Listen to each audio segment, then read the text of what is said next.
In the Vault by H.P. Lovecraft, dedicated to C.W. Smith, from whose suggestions the central situation is taken. Thanks for joining us, everybody. Welcome back to more stories of the macabre and dark sides of the world. This is a tale that is sure to interest, so clear your mind, sit back, and enjoy. There is nothing more absurd, as I view it, than that conventional association of the homely and the wholesome, which seems to pervade the psychology of the multitude. Mention a bucolic Yankee setting, a bungling and thick-fibered village undertaker, and a careless mishap in a tomb, and no average reader can be brought to expect more than a hearty, albeit grotesque, phase of comedy. God knows, though, that the prosy tale which George Birch's death permits me to tell has in it aspects besides which some of our darkest tragedies are light. Birch acquired a limitation and changed his business in 1881, yet never discussed a case when he could avoid it. Neither did his old physician, Dr. Davis, who died years ago. It was generally stated that the affliction and shock were results of an unlucky slip whereby Birch himself had locked himself for 9 hours in the receiving tomb of Peck Valley Cemetery, escaping only by crude and disastrous mechanical means. But while this much was undoubtedly true, there were other and blacker things which the man used to whisper to me in his drunken delirium towards the last. He confided in me because I was his doctor, and because he probably felt the need of confiding in someone else after Davis died. He was a bachelor, wholly without relatives. Birch, before 1881, had been the village undertaker of Peck Valley, and was a very calloused and primitive specimen, even as such specimens go. The practices I heard attributed to him would be unbelievable today, at least in a city, and even Peck Valley would have shuddered a bit had it known the easy ethics of its mortuary artist in such debatable matters as the ownership of costly, laying out apparel invisible beneath the casket's lid, and the degree of dignity to be maintained in posing and adapting the unseen members of lifeless tenants to containers not always calculated with sublimest accuracy. Most distinctly, Birch was lax, insensitive, and professionally undesirable. Yet I still think he was not an evil man. He was merely crass of fiber and function, thoughtless, careless, and liquorish, as his easily avoidable accident proves, and without that modicum of imagination which holds the average citizen within certain limits fixed by taste.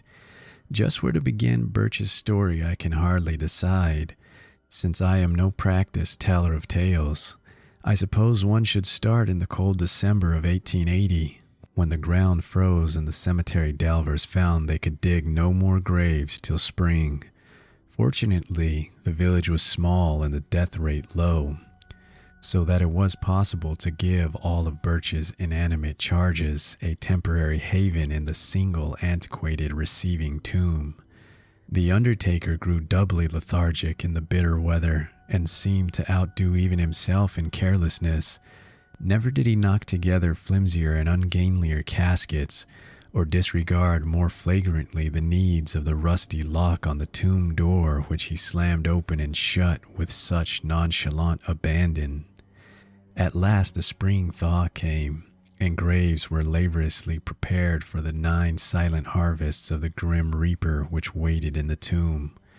Birch, though dreading the bother of removal and interment, began his task of transference one disagreeable April morning, but ceased before noon because of a heavy rain that seemed to irritate his horse, after having laid but one mortal tenement to its permanent rest. That was Darius Peck, the nonagenarian, whose grave was not far from the tomb. Birch decided that he would begin the next day with little old Matthew Fenner, whose grave was also nearby, but actually postponed the matter for 3 days, not getting to work till Good Friday the 15th. Being without superstition, he did not heed the day at all, though ever afterward he refused to do anything of importance on that fateful 6th day of the week. Certainly, the events of that evening greatly changed George Birch. On the afternoon of Friday, April 15th, then, Birch set out for the tomb with horse and wagon to transfer the body of Matthew Fenner.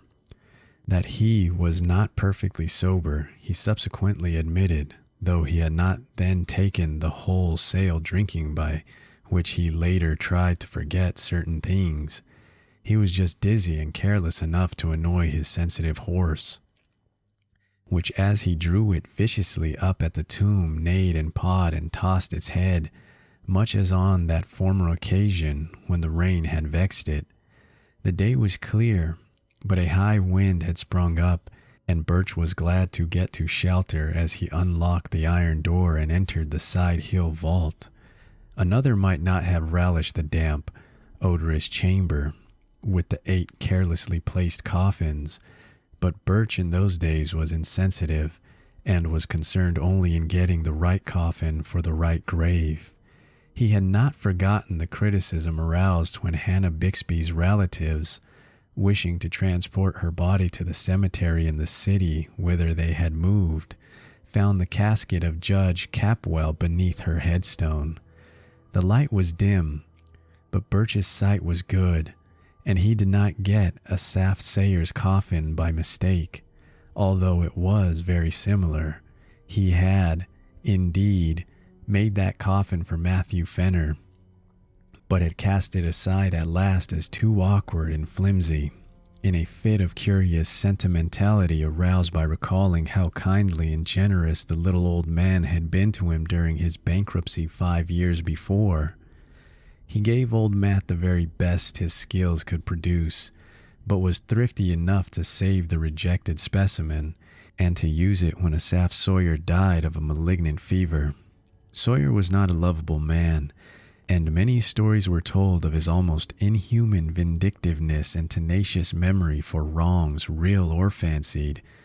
To him, Birch had felt no compunction in assigning the carelessly made coffin which he now pushed out of the way in his quest for the Fenner casket.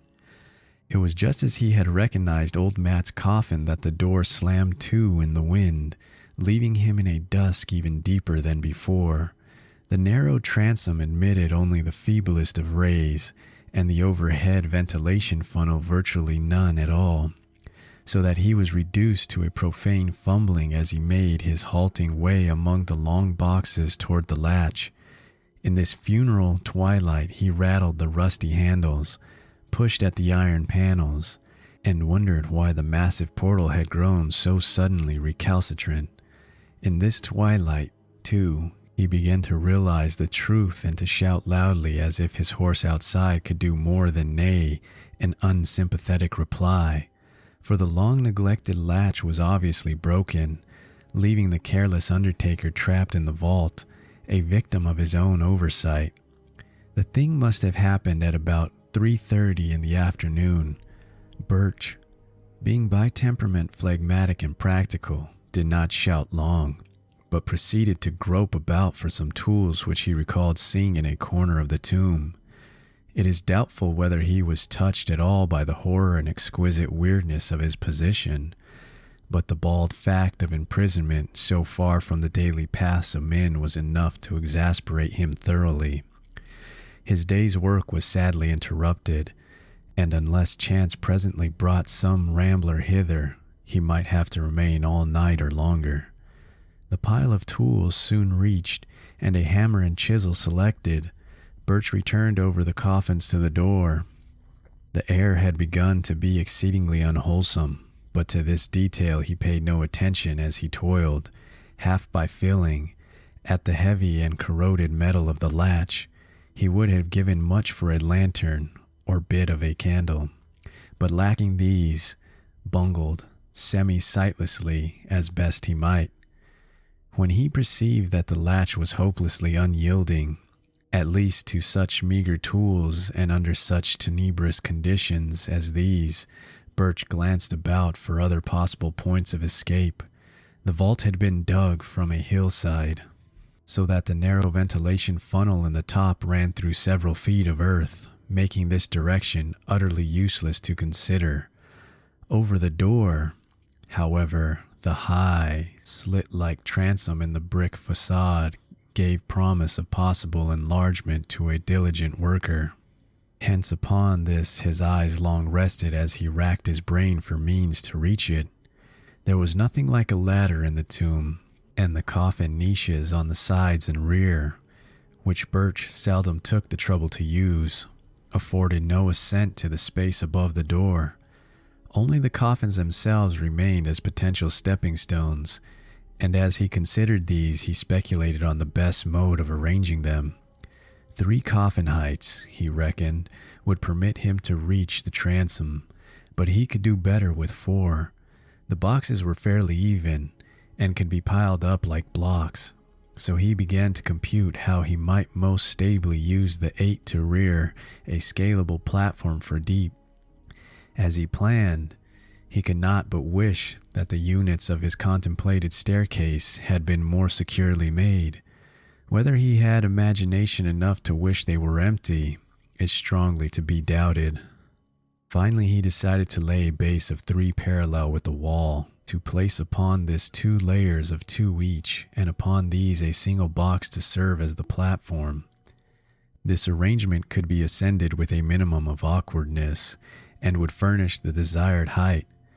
Better still, though, he would utilize only 2 boxes of the base to support the superstructure, leaving one free to be piled on top in case the actual feat of escape required an even greater altitude. And so the prisoner toiled in the twilight, heaving the unresponsive remnants of mortality with little ceremony as his miniature Tower of Babel rose course by course. Several of the coffins began to split under the stress of handling, and he planned to save the stoutly built casket of little Matthew Fenner for the top, in order that his feet might have as certain a surface as possible. In the semi-gloom he trusted mostly to touch to select the right one, and indeed came upon it almost by accident, since it tumbled into his hands as if though some odd volition after he had unwittingly placed it beside another on the 3rd layer.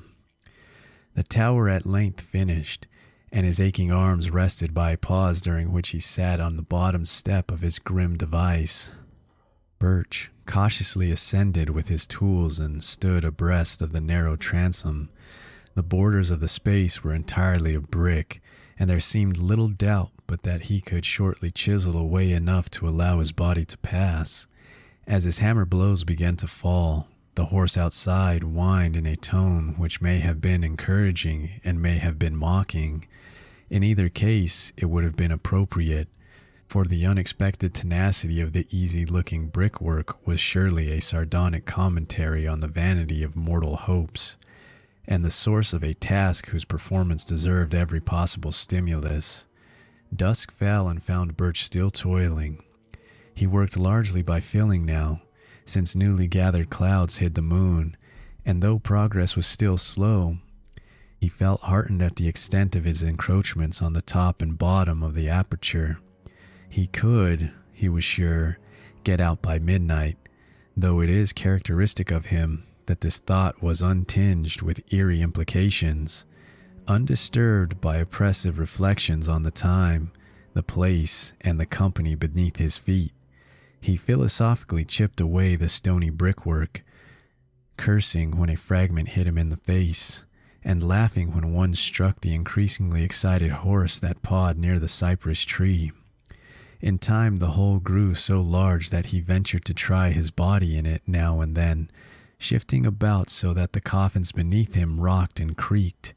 He would not, he found, have to pile another on his platform to make the proper height, for the hole was on exactly the right level to use as soon as its size might permit. It must have been midnight at least when Birch decided he could get through the transom. Tired and perspiring despite many rests, He descended to the floor and sat a while on the bottom box to gather strength for the final wiggle and leap to the ground outside. The hungry horse was neighing repeatedly and almost uncannily, and he vaguely wished it would stop. He was curiously unelated over the impeding escape, and almost dreaded the exertion, for his form had the indolent stoutness of early middle age. As he remounted the splitting coffins, he felt his weight very poignantly, especially when upon reaching the topmost one, he had heard that aggravated crackle which bespeaks the wholesome rending of wood. He had, it seems, planned in vain when choosing the stoutest coffin for the platform, for no sooner was his full bulk again upon it that the rotting lid gave way, jouncing him 2 feet down on a surface which even he did not care to imagine. Maddened by the sound, or by the stench which billowed forth even to the open air, the waiting horse gave a scream that was too frantic for a neigh, and plunged madly off through the night, the wagon rattling crazily behind it. Birch, in his ghastly situation, was now too low for an easy scramble out of the enlarged transom, but gathered his energies for a determined try.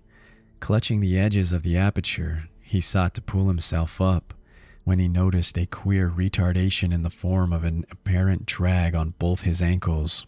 In another moment he knew fear for the first time that night, for struggle as he would, he could not shake clear of the unknown grasp which held his feet in relentless captivity.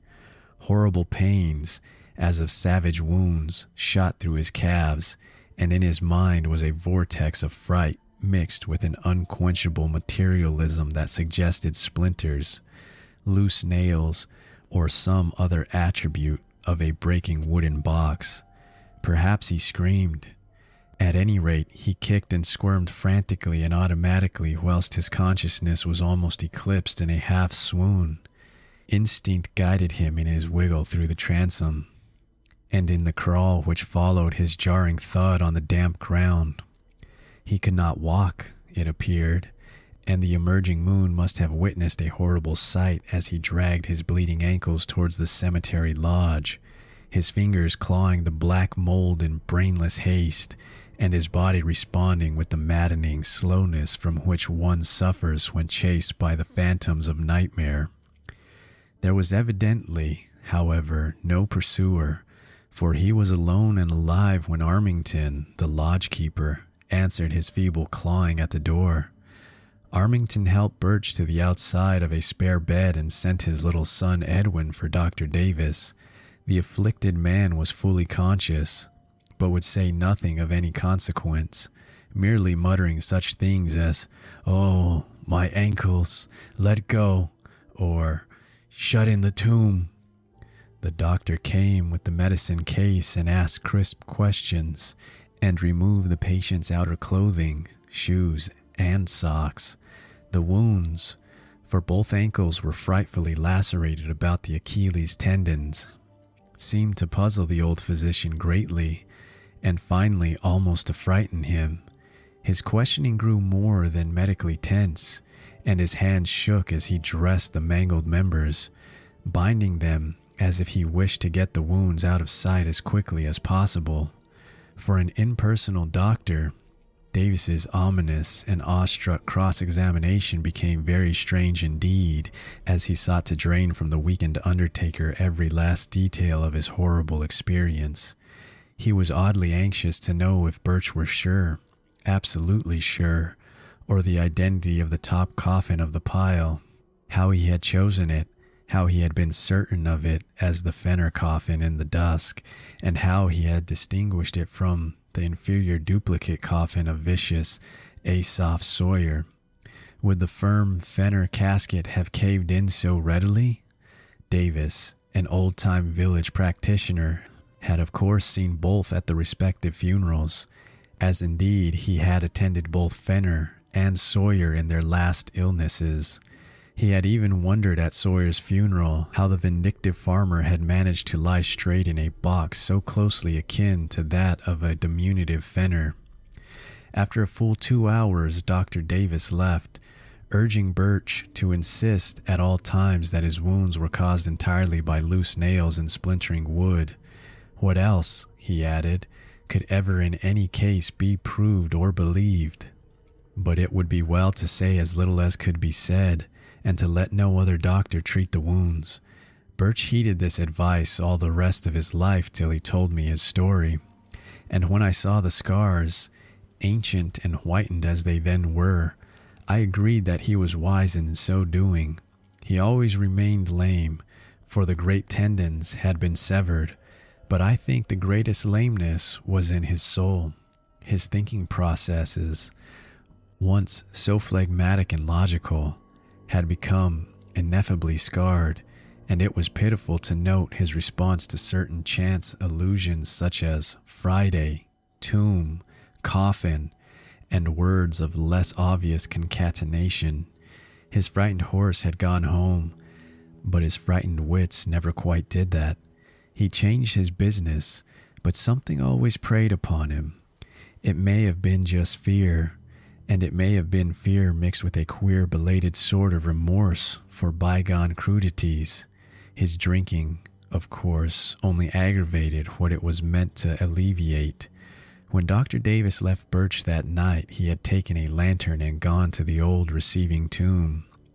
The moon was shining on the scattered brick fragments and marred facade, and the latch of the great door yielded readily to a touch from the outside. Stilled by old ordeals and dissecting rooms, the doctor entered and looked about, stifling the nausea of mind and body that everything in sight and smell induced. He cried aloud once, and a little later gave a gasp that was more terrible than a cry. Then he fled back to the lodge and broke all the rules of his calling by rousing and shaking his patient, and hurling at him a succession of shuddering whispers that seared into the bewildered ears like the hissing of vitriol. It was Aesop's coffin. Birch, just as I thought. I knew his teeth, with the front ones missing on the upper jaw. Never. For God's sakes, show those wounds. The body was pretty badly gone, but if ever I saw vindictiveness on any face, or former face, you know what a fiend he was for revenge, how he ruined old Raymond 30 years after their boundary suit, and how he stepped on the puppy that snapped at him a year ago last August. He was the devil incarnate, Birch, and I believe his eye for an eye fury could beat old Father Death himself. God, what a rage. I'd hate to have it aimed at me. Why did you do it, Birch? He was a scoundrel, and I don't blame you for giving him a cast-aside coffin, but he always did go too damn far. Well enough to skimp on the thing some way, but you knew what a little man old Fenner was. I'll never get the picture out of my head as long as I live. You kicked hard, for Aesop's coffin was on the floor, his head was broken in, and everything was tumbled about. I've seen sights before, but there was one thing too much there, an eye for an eye. Great heavens, Birch, but you got what you deserved. The skull turned my stomach, but the other was worse. Those ankles cut neatly off to fit Matt Fenner's cast-aside coffin.